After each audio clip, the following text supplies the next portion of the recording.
modern-day world of international logistics. I'm joined by Adolph Colaco. He is founder and CEO of E2Log. Hello, Adolph. Hello, Bob. How are you doing? Good. Thanks for joining me. So, are you seeing any significant changes in international logistics? And please don't say no. Absolutely, yes. What would they be? I'd say the last 3 years have seen a very dramatic shift, and it's primarily triggered by the disruptions that the supply chains have experienced as a consequence of the pandemic. Mm-hmm. What it has done, Bob, is it's actually shown the spotlight on the importance of international logistics within supply chains, and it has also highlighted the lack of technology within this space. And when supply chains started getting disrupted the way they were, the importance of data and technology in the execution of international logistics came to the surface. So the shift that we're now seeing is that C-suite leaders, chief supply chain officers, are actually pushing their organizations now to actually go in and deploy the right technology for international logistics. And this is in an industry where logistics has been the lowest in the food chain relative to technologies in supply chain. So this is a silver lining in that we've had a horrible 2 years, and yet it's waking people up to the need for a new approach to international logistics and the technology that comes with it, right? Indeed. And in my 30-some years that I've been associated with international logistics, I've always struggled with the fact that technology has just not been at our disposal. And even when strategic discussions are being held within organizations to bring in technology, the focus has been more on procurement or sourcing or category management, inventory management, accounts payable, etc. Logistics has sort of been that stepchild. Well, you're using the word technology. Of course, that can be a very vague word. I mean, one might argue that technology has been an aspect of international logistics for many years. It's just not the technology that it needs. It's not the modern technology. So how would you describe the technology landscape today as it relates to international logistics? The way I would look at it is split between the legacy technologies that have been there and the more recent technologies that have been introduced. Mm-hmm. Legacy technologies have been more ERP-driven technologies, which are like transportation management systems. Some of these have been very focused on domestic logistics for a long time, and some of these are associated with international logistics. And more recently, you've seen the onset of real-time transportation visibility platforms, which are actually solving a very pertinent problem the industry has had in terms of accumulating data from different sources and manifesting it. So these two technologies, a combination of legacy transportation management systems as well as real-time transportation visibility platforms, primarily make up the landscape in addition to the technologies that the global freight forwarders and logistics providers have had. And yet there's still a gap between them, isn't there? They haven't been successfully merged, I would think. What do you see as the gaps that exist now between existing and emerging technologies in this sector? So when you look at international logistics, it's a very complex end-to-end process. That's number one. Number two is there are multiple participants within that end-to-end process. And when you look at these participants, it's important to look at this geographically across the globe. When you look at, let's say, North America, the technological capabilities in this part of the world, or let's say Europe, are very different from the technological capabilities of service providers, vendors, transporters, or even, let's say, the port, airport, and seaport infrastructures. When you compare to, say, parts of Africa, parts of the Middle East, parts of the Far East also. So when you start looking at technology across all of this, it's very, very important to be able to have one single platform to orchestrate the end-to-end process. And the way technology has been deployed within the space has been quite fragmented. People have been trying to solve, let's say, a trucking problem, or people are trying to solve a visibility problem.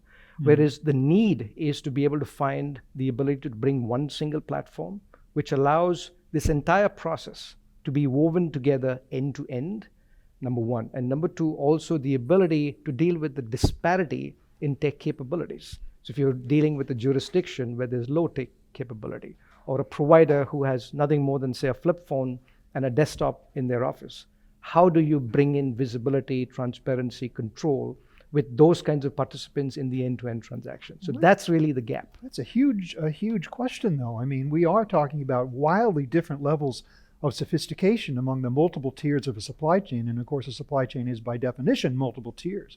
And yet you seem to be indicating that we are at that point where that is now possible. Absolutely. Yeah. And this is the benefit of technology that we now have at our disposal. The way I would describe it for you, Bob, is that we don't need to invent anything. It's all out there. It's about putting the right technologies together, packaging it correctly to be able to offer that end-to-end solution. Of course, the technologies themselves are of little use unless you have access to the data. Is the data flowing to the extent that they can populate the technology? I mean, is it coming from all the sources it needs to come from, or is that still a challenge to be overcome along all these multiple tiers? The industry has still to overcome this challenge. And I think the key is to be able to source the data from different locations in the easiest form and have the ability to do it through multiple channels. So, there are channels which are more, say, API driven or EDI driven, which are great. But you need to have the ability for a local mom and pop trucker, let's say in some remote part of the world, to be able to just click a button and be able to transmit that data without having to rely on a EDI or an API kind of interface. And it's only when we create that capability across the end-to-end logistics process internationally, only then will we be able to get true visibility, transparency, and control of the international logistics process. Do you also think that the last couple of years of pandemic, obviously it's engendered a certain awareness of supply chain in the population at large that just wasn't there before? People didn't know what the supply chain was. I even suspect that maybe in the C-suites they didn't know what supply chain was either in its true fashion. Do you think that companies are waking up and there's some traction in there to getting interest in what you're talking about now? Absolutely. And I think it's been a bit of a rude awakening. That's just the reality of it. And now that it has had an impact on the bottom line, when CFOs and CEOs are seeing, oh, we've had this much of a lost sales opportunity. Why is this? Oh, it's a supply chain problem. What's happening in supply chain? So for the wrong reasons, it has got their attention. But the good thing is it now has their attention and there is an appetite to make an investment in technology, in the right people, getting more regimental processes. A lot of companies have in fact now got chief digitization officers who've been brought in specifically for this purpose to bring technology. CDOs maybe? I haven't heard that one yet. Are we going to look at that in the future? It's a position which already exists. We've seen in the last couple of years that chief digitization officers have been brought in to help companies formulate their digitization strategy. So which of the technologies do you bring in? How do they morph and complement existing technologies? How do they solve some of the inherent problems that supply chain may have or the peripheral functions that supply chain touches? Great. Well, thanks so much, Adolph, for painting a rather optimistic picture of the application of new and emerging technologies to the international logistics and supply chain. I'd like to take a moment, though, to ask you about E2log specifically and your own orchestration platform. Can you tell me where it fits into the picture that we've just painted?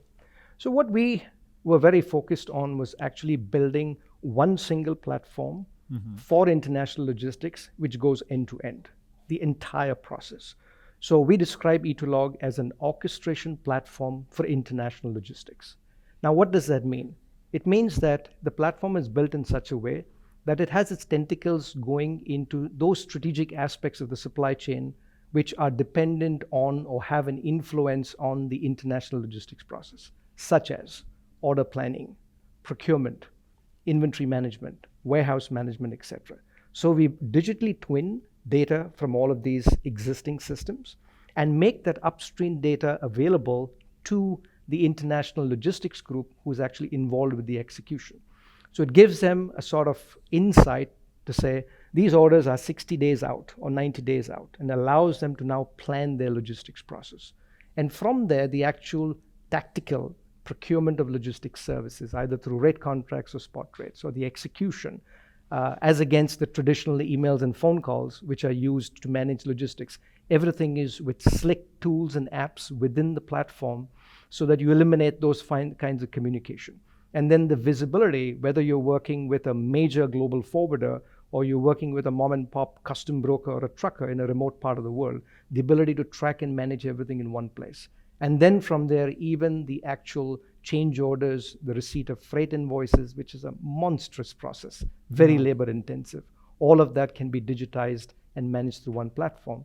And then we pull everything together through a very powerful analytics layer which sits above all of this. So whether it's looking at data analytics to manage performance of your vendors, your logistics providers, cost versus budget, performance on specific projects, and more importantly, even things like freight costs and invoicing, performance of different groups.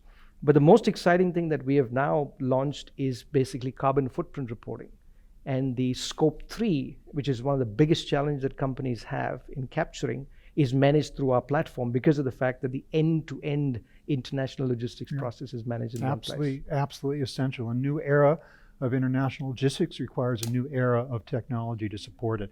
Adolph Colaco of E2Log, thank you so much for spending time with me to explain the situation. Tell me a little bit about E2Log as well. Thanks for being with me.